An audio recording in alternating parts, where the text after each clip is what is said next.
우리 찬양에 대한 우리 화면을 바꾸지 않은 이유가 뭘까요?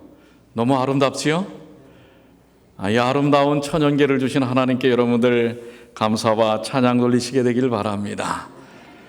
특별히 아름다운 찬양으로 하나님께 영광 돌린 찬양대원들에게 다시 한번 감사를 드립니다. 저는 오늘 영차원적 해법이라고 하는 제목으로 말씀을 함께 나누길 원합니다. 영차원적 해법이라는 게 도대체 무엇일까? 여러분들 아라비아의 한 상인이 아마 이 수수께끼를 잘 아실 거라고 생각이 되는데, 그래도 오늘 말씀과 상당히 연관이 있기 때문에 한번 이야기를 나눠보려고 합니다. 그 아라비아의 한 상인이 낙타 17마리를 유산으로 남기고 죽었습니다. 몇 마리예요? 17마리. 근데 아들이 셋이 있었는데, 요즘 같았으면은 상당히 불만이 있었겠지만 옛날이니까 아버지가 유언대로 할 수밖에 없습니다. 지금도 유언대로 하면은 할 수밖에 없습니다.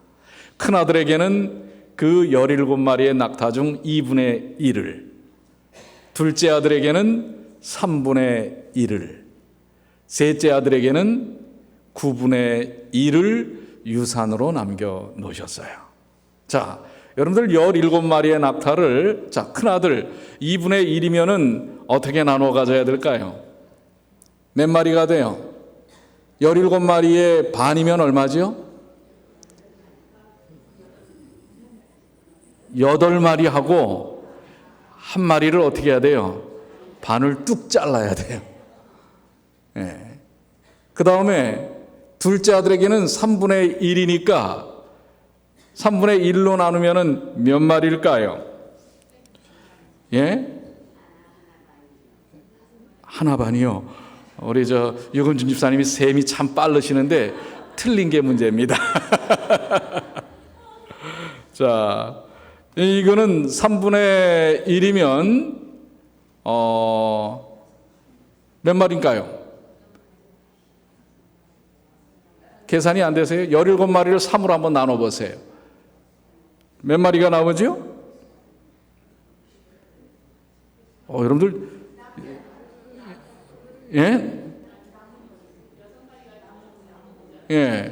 3, 6, 18 하면 6마리가 안 되고요. 5마리죠.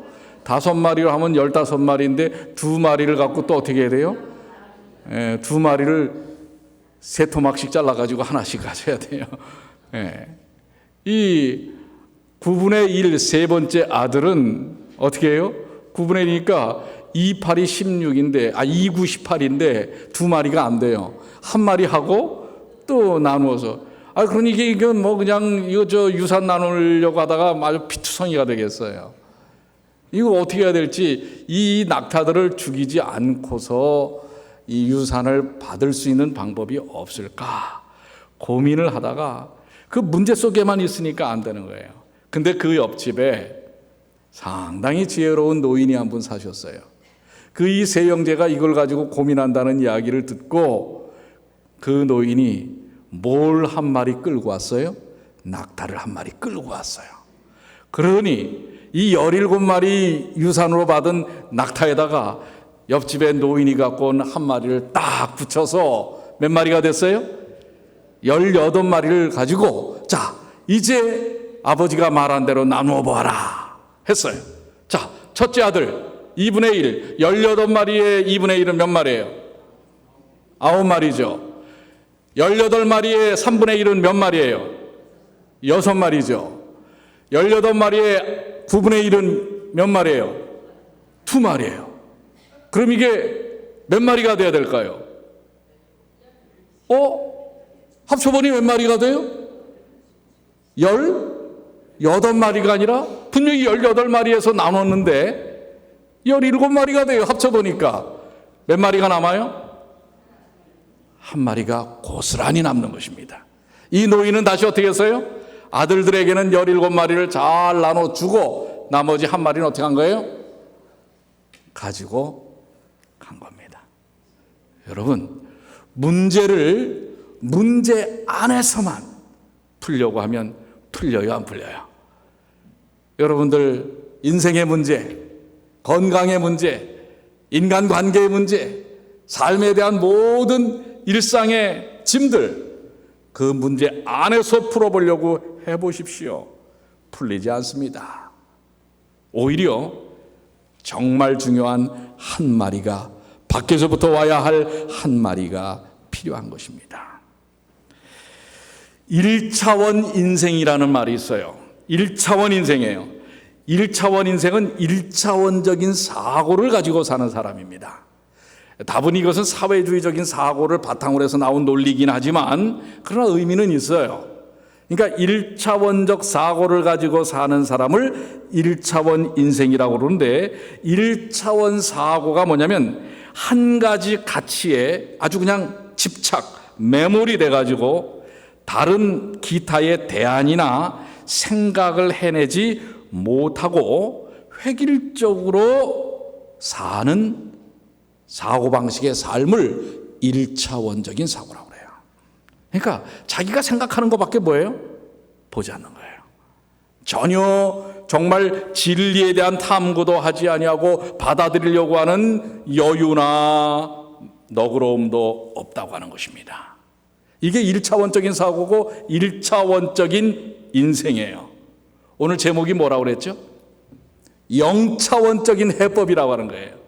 우리의 인생의 문제를, 우리의 삶을, 여러분 정말 문제를 풀기 위해서는 1차원이 아니라 0차원. 자, 그럼 0차원은 어디서부터 우리가 그 의미를 찾아내야 할까? 바로 본문의 말씀입니다. 오늘 마태복음 17장 24절로 27절에 우리 배우영 집사님이 아주 잘 읽어주셨어요. 다시 읽지는 않지만 24절만 한번 읽어보면, 가버나움에 이르니 반세겔 받는 자들이 베드로에게 나와 이르되 너희 선생은 반세겔을 내지 아니하느냐. 지금 이제 예수님께서 어떻게 보면 공생의 거의 마지막 부분입니다. 지금 갈릴리로 오셔서, 이제 예수께서 갈릴리에 오시면은 그래도 주로 찾으시고 기거하시는 데가 가버나움이에요. 가버나움에는 누구의 집이 있었어요? 베드로의 집이 있었어요. 그런데 이제 아마 예수님께서 이제 베드로의 집에서 유하시면서 어떻게 보면은 이제 이 갈릴리 사역을 정리하시려고 하는, 특별히 그동안 많은 사람들을 가르치고 또 기적의 역사를 통해서 살려내시고 천국 복음을 증거하셨어요. 그런데 이제는 어떻게 보면은 제자들을 향한 마지막 보수 교육이 필요한 때입니다. 정작 이 거의 3년 반이나 쫓아다닌 이 제자들의 삶 속에는 아직도 예수님, 아주 그 위대하신 선생이신 메시아이신 예수님에 대한 교훈을 제대로 잘 받아들이고 있지 못해요. 왜요? 요 직전까지만 해도 말이에요, 누가 더 높으냐, 여전히 다투고 싸우고 있는 것입니다. 그런 상황인데, 이제 그런 상황에서 예수님이 가버나움에 도착하셨는데 베드로가 지나다가 누구를 만나게 되면 반세겔을 받는 징수원을 만나게 되는데, 이 반세겔 받는 징수원이 베드로에게 묻는 거예요. 야, 왜 너희 선생은 반세겔을 내지 않느냐? 이 반세겔이 뭡니까? 반세겔의 의미는 2 드라크마예요. 1 드라크마가 한 사람의 일용 뭐예요? 그 1급입니다. 1급.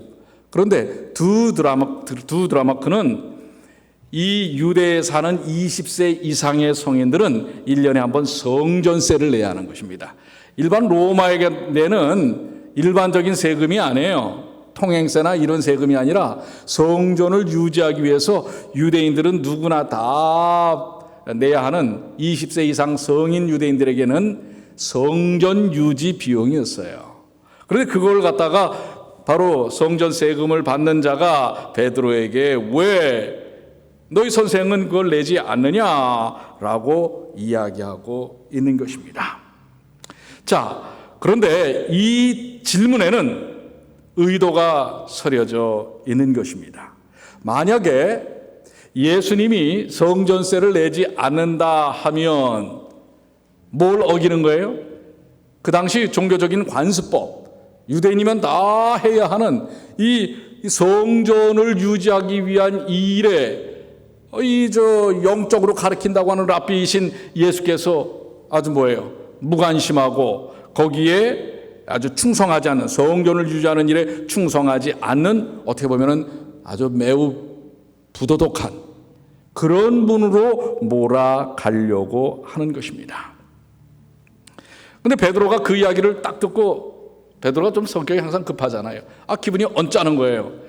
사실 지금의 종교 지도자들보다 그가 모시는 예수님이야말로 메시아이고 그리스도이시고 최고의 종교 지도자인데 이렇게 취급당하는 게 못마땅한 거예요.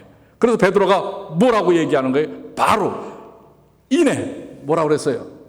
내신다, 낼 거야, 걱정하지 마라 하고 대뜸 이야기를 내뱉고 만 것입니다. 사실은 이것은 상당히 좀 예민한 문제이기 때문에 예수님과 좀 의논을 하고 했었으면 더 좋았을 뻔했는데 베드로의 성정이 그러질 못했어요. 자, 그리고서 이제 집으로 들어왔는데요. 만약에 성전세를 내게 되면 이것도 문제가 됩니다. 왜 문제가 돼요?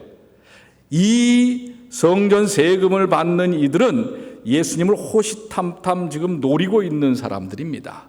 어떻게 해서든지 예수님에게 흠집을 내고 꼬투리를 잡아서 문제를 삼으려고 하는 사람들입니다.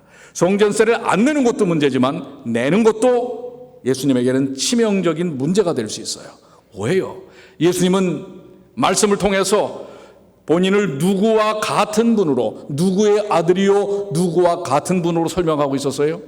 하나님의 아들이요 하나님으로 설명하고 있었는데, 만약에 성전세를 내게 되면 예수님은 일반인들과 똑같은 사람으로 취급당하는 것입니다. 왜냐하면 그 당시 제사장, 그 다음에 레위인들, 성전에서 봉사하는 사람들은 성전세를 내지 않았어요.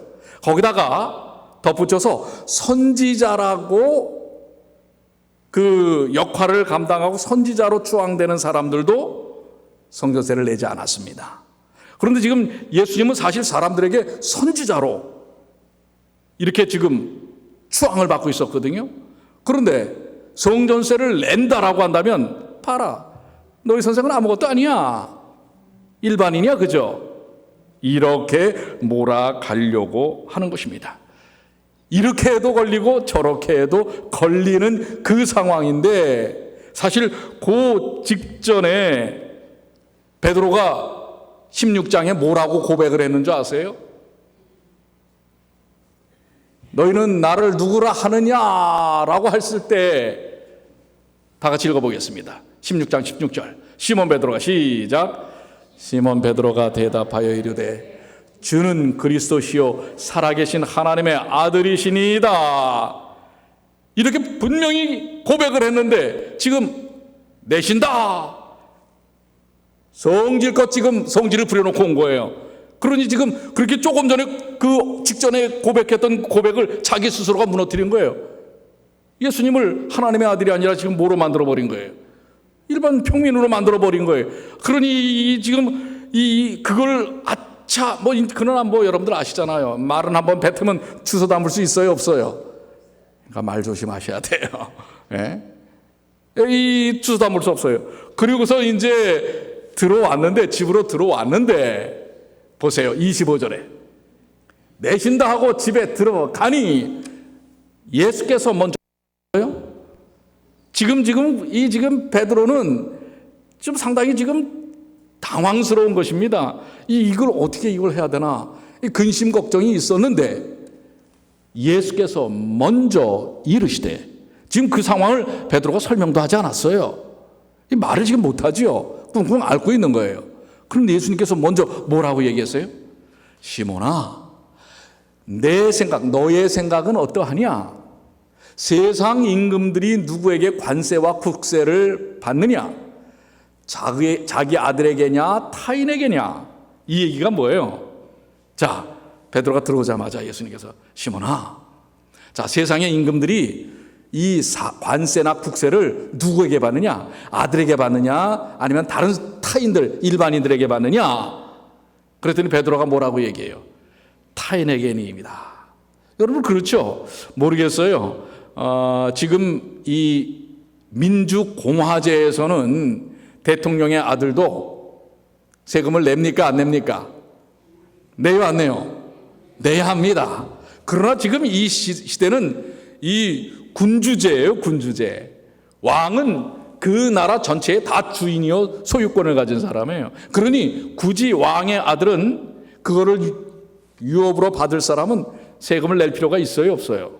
없는 입장에 있는 사람입니다.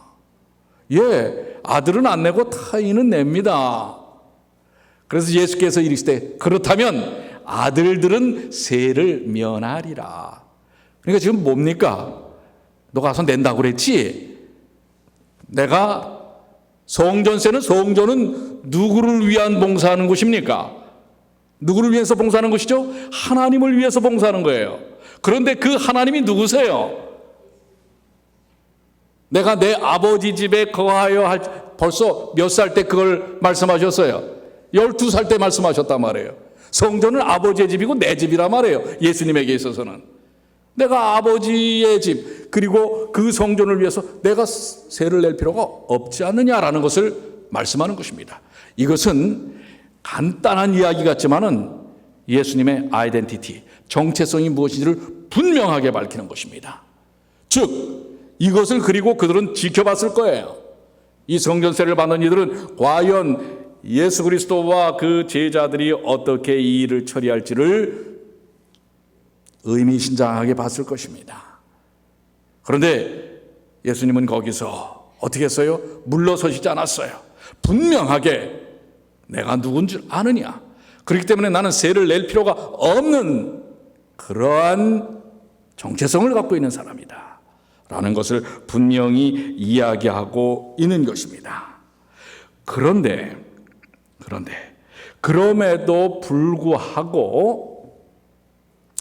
불구하고 예수님은 그 문제를 어떤 방식으로 처리를 하세요.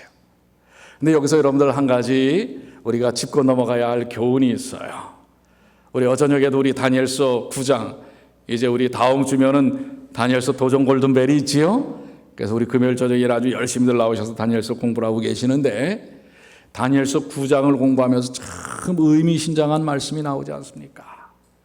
다니엘이 8장에서 2300주야에 대한 정말 그 이상을 받고 너무나 고민하는 것입니다. 그 이상이 하나님의 백성과 하나님의 교회에 닥칠 어려움과 고난이라는 사실을 알고 그 일이 어떻게 해결돼야 할지, 어떻게 해석될지 그 궁금증, 그리고 그 고통당하는 하나님의 백성들과 교회에 대한 그 고민으로 인하여 알아누웠다고 그랬어요. 그런 다음에 13년이 흘러서 9장의 장면이 나오잖아요. 그런데 드디어 9장에서 그는 정말 그 이상에 대한 하나님께서 그것을 풀어주실 것에 대한 간절한 간구, 그 9장이 다니엘서 6장의 사자굴에 들어갔던 해와 똑같은 해란 말이에요. 기도를 막기 위해서 사단이 다니엘을 사자굴에 집어던질 정도로 말입니다. 그런데 다니엘은 기도하는 일을 그치지 않았어요. 자신의 운명과 자신의 백성들의 운명과 장차 함께할 믿음의 백성들의 운명에 대하여 하나님께 그 약속을 하나님께서 이루실 것에 대한 기도를 하는 것입니다. 그런데 뭐라고 하셨어요? 다니엘서 9장 23절에 한번 다 같이 읽습니다. 곧 내가 기도를 시작할 즈음에 명령이 내렸으므로 이제 내게 알리러 왔느니라. 너는 크게 은총을 입은 자라. 그런즉 너는 이 일을 생각하고 그 환상을 깨달을지니라. 지금 다니엘이 뭘 시작할 즈음에? 기도를 그 정말 하나님의 백성들의 운명에 대한 것을 깨닫게 해달라고, 알게 해달라고, 또 그것을 성취하게 해달라고 기도하는 그 기도를 시작할 즈음에 이미 가브리엘 천사는 어떻게 했어요? 하나님께서 명령을 내리셔서 그것을 알려주라고 명령을 내려주신 것입니다. 기도하기 전, 기도할 즈음이면 아직 지금 시작도 안 했어요. 이미 기도를 무엇을 할 줄 아시는 하나님은 그에 대한 응답을 이야기하시는 것입니다. 왜 이 말씀을 드립니까? 아까 보세요. 베드로가 그 고민을 갖고 이야기하기도 전에 예수님은 베드로의 형편을 아셨어요? 모르셨어요? 아셨습니까? 모르셨습니까? 여러분, 우리 하나님이 그런 분이십니다. 우리 예수님이 그런 분이에요. 여러분의 형편을 여러분이 다 얘기해야 아시는 게 아니란 말입니다. 그런데 마음이 중요해요. 우리가 하나님께 그 마음을 드리려 할 때 하나님께서 그 기도를 응답하셨다는 사를 마음을 드리려 할 때 나중에 깨닫게 되는 거예요. 그렇기 때문에 기도는 해야 되는 것입니다. 그런데 기도의 응답은 언제 벌써 시작돼요? 기도한 다음에요? 하기 전에요 벌써? 하기도 전에 기도의 응답이 시작된다는 사실을 믿으시길 바랍니다. 오늘 우리 뉴욕 중앙교회 성도들이 그 응답받는 기도의 역사를 체험하기를 원합니다. 그 놀라운 응답의 역사를 경험하기를 원합니다. 이게 영차원 세계입니다. 자신의 문제를 자신이 해결하려고 하지 마세요. 그 마음을 가질 때 주님은 이미 아시고 그 문제를 풀어주시는 것입니다. 플러스 1. 그게 무엇이 되어야 할까요? 절대로 내가 갖고 있는 것만으로는 되지 않습니다. 해결되지 않아요.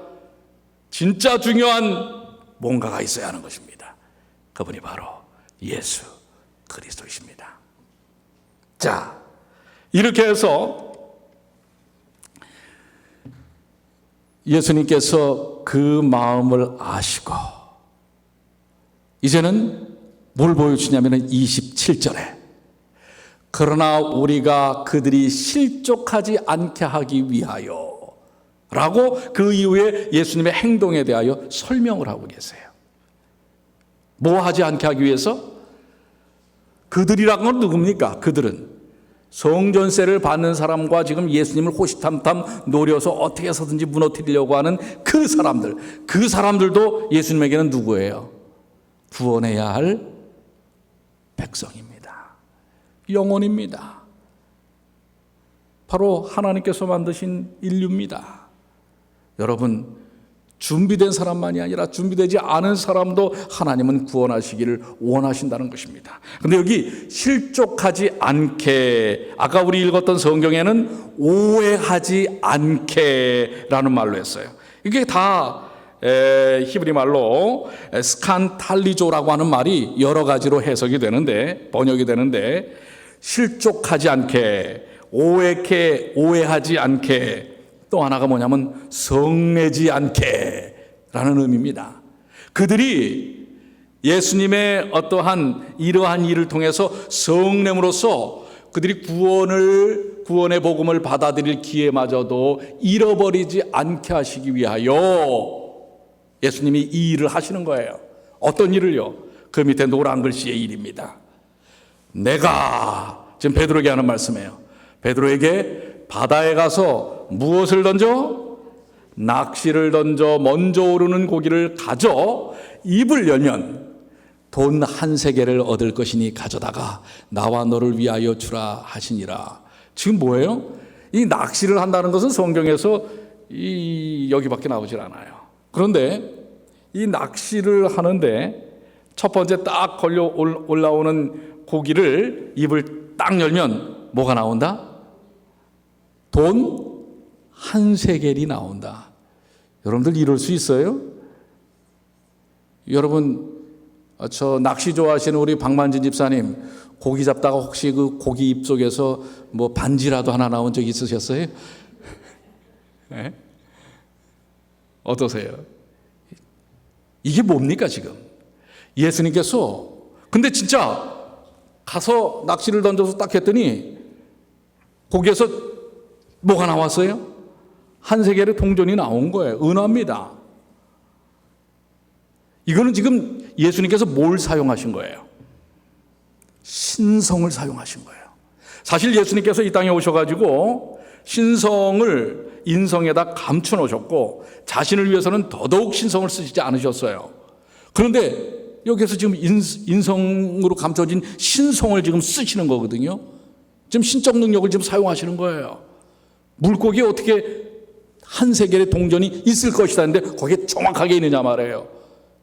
이것은 하나님의 능력의 역사입니다. 기적입니다. 그걸 왜 그 일을 하셨느냐라는 것입니다. 당신이 누구이심을 보여주시는 거예요. 하나님이심을 보여주시는 것입니다. 그들에게뿐만 아니라 지금 제자들에게 다시 한번 이제 얼마 안 있으면 십자가에 달려 죽으실, 그래서 지금 십자가 죽음에 대해서 누누이 이야기하고 계셨단 말이에요. 그리고 바로 직전에 변화산의 경험이 있었어요. 그럼에도 불구하고 지금 베드로가 지금 예수님에 대해 지금 아직도 혼돈을 일으키고 있는 것입니다. 그런 제자들에게 예수님이 누구신지를 분명하게 밝혀주고 계시는 것입니다. 사실 예수님은 시편 50편 10절로 12절에 말씀하신 것처럼 산림의 짐승들과 천산의 생축이 다 내 것이며 산의 새들도 나의 아는 것이며 들의 짐승도 내 것이미로다. 내가 가령 줄여도 내게 이르지 않을 것은 세계와 거기 충만한 것이 내 것이미로다. 지금 뭐라고 말씀하신 거예요? 온 삼라만상이 다 누가 만드신 누구의 것이다. 하나님의 것, 그 창조의 하나님이신 예수 그리스도께서 만드셨고 그것은 내 것이다 라고 이야기하시는 것입니다. 그러면서 내가 가령 줄여도, 내가 배가 고파 줄여도 내게 이르지 않을 것은 구걸하지 않는 것입니다. 하나님께서 여러분에게 구걸하십니까? 그게 하나님이십니까? 아닙니다.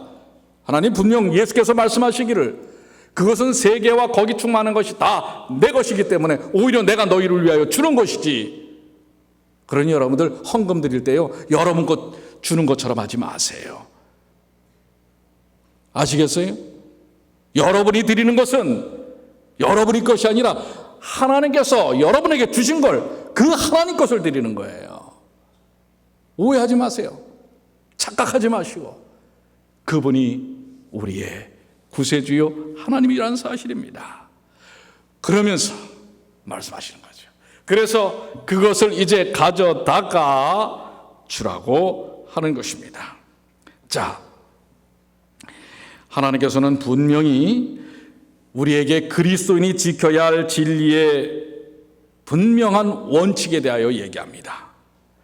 진리에 대하여 우리는 원칙을 분명히 세워야 합니다. 그러나 때로는 할 수만 있으면 논쟁은 피하라고 하는 것입니다. 지혜로움이 필요하다는 사실이에요. 베드로가 거기서 논쟁하고 싸우라고 하는 것 아닙니다. 하나님의 능력으로 진리를 세우고 그 다음에 그들도 따뜻한 사랑의 관점에서 예수 그리스도의 십자가의 정신으로 다가서면서 예수 그리스도의 방법으로 다가서라고 말씀하고 있는 것입니다. 사실 이렇게 베드로에게 이야기하면서 바로 18장으로 넘어가면은요, 어떤 장면이 나오냐면, 사실 다른 성경에 보면 마가복음이나 이런 데 보면 너희들이 도대체 지금 여기 오면서 이 가버나움까지 오면서 뭐 했냐? 예수님이 묻습니다. 근데 그들이 뭐 하면서 왔어요? 서로 다투면서 왔어요. 네가 높니 내가 높니 다투면서 왔단 말이에요. 그러면서 마태복음 18장으로 딱 넘어가면서 지금 뭐라고 예수님께 그 질문에 대하여 제자들이 얘기를 하냐면, 그때 제자들이 예수께 나와 가로되 천국에서는 누가 큽니까? 아직도 정신 못 차리고 지금 있는 거예요. 누가 큽니까? 그랬더니 예수께서 뭐라고 말씀하세요? 자, 한 어린아이를 불러 저희 가운데 세우시고 가라사대 진실로 너희에게 이르노니 너희가 돌이켜 어린아이들과 같이 되지 아니하면 결단코 천국에 들어가지 못하리라. 순수해져라. 자신을 내려놔라. 누가 더 높고 낮고가 중요한 게 아니다. 중요한 건 너희가 그리스도와 함께하는 것이다. 생명의 주와 함께하는 것이다. 자신을 낮추고 자신의 문제를, 자신의 인생을 자신의 방식적으로 풀어가려고 하면 그건 결코 풀어지지 않는 것이다. 그 해법에는 1차원적인 것이 아니라 0차원적인 영적인 차원인 하나님이신 예수 그리스도가 함께 해야만 풀려가는 것이다라고 이야기하고 계시는 것입니다. 오늘 사랑하는 여러분들의 인생의 문제를 1차원적으로 풀지 않으시게 되길 바랍니다. 베드로처럼 즉각적으로 어떤 것에 대하여 감정적으로 반응하지 마시길 바랍니다. 하나님께서 내 인생의 문제를 어떻게 풀어주실지에 대한 지혜를 묻고 구하는, 그럴 때 이미 그 문제에 대한 해결은 내가 그럴 마음을 가지는 순간에 벌써 해답이 내게 이르른다는 사실을 기억하시는 주님의 귀한 자녀들 되시길 바랍니다. 시대소망 435쪽은 명예에 앞서 겸비가 있다. 뭔가 내가 이걸 좀 이렇게 드러내려고 하는 명예에 앞서서 겸손함이 있어야 한다는 것입니다. 하나님께서는 침례 요한과 같이 하나님 앞에서 천한 지위를 차지하는 교역자를 사람들 앞에서 높은 자리에 세우기 위하여 선택하신다. 가장 어린아이와 같은 제자가 하나님의 사업에서는 가장 능률적인 사람이다. 오늘 아마 우리 선거위원회에서도 선거위원들이 이런 마음으로 일꾼들을 뽑을 것입니다. 하려고 하는 사람, 안 하려고 하는 사람이 아니라 주의 뜻대로 하옵소서. 이런 분들을 저희들이 기도하면서 하나님의 뜻을 구하려고 합니다. 여러분들도 그런 마음으로 주의 사업에 참여하시게 되길 바랍니다. 그것이 생명의 길이고, 여러분을 위한 길이고, 여러분의 가정을 위한 길이고, 여러분의 교회를 위한 길이고, 이 세상을 위한 길임을 기억해야 합니다. 이 김소엽 씨라고 하는 시인이 부서져야 하리라 라는 이런 시를 썼어요. 부서져야 하리, 더 많이 부서져야 하리. 이생의 욕심이 하얗게 부서져 소금이 될 때까지 무너져야 하리, 더 많이 무너져야 하리. 이기적인 자아가 푸르른 상처로 질펀이 눕기까지 깨어져야 하리, 더 많이 깨어져야 하리. 교만한 마음이 산산이 부서져 흰 파도가 될 때까지 씻겨져야 하리, 더 많이 씻기고 또 씻겨 때가 낀 영혼이 말끔히 씻기어 하늘의 그 얼굴 비추기까지. 나는 바다가 되어서 이 땅의 모든 것 미련 없이 다 버리고 하늘의 평화를 얻으리라. 슬픔도 괴로움도 씻기고 부서져서 맑고 깊은 바다 되어서 모든 부패를 삭히어주는 맑고 깊은 바다 되어서 그 영혼의 바다에 사랑의 별 하나 뜨게 하리. 아멘 아닙니까? 그리스도인 시인으로 제가 생각합니다.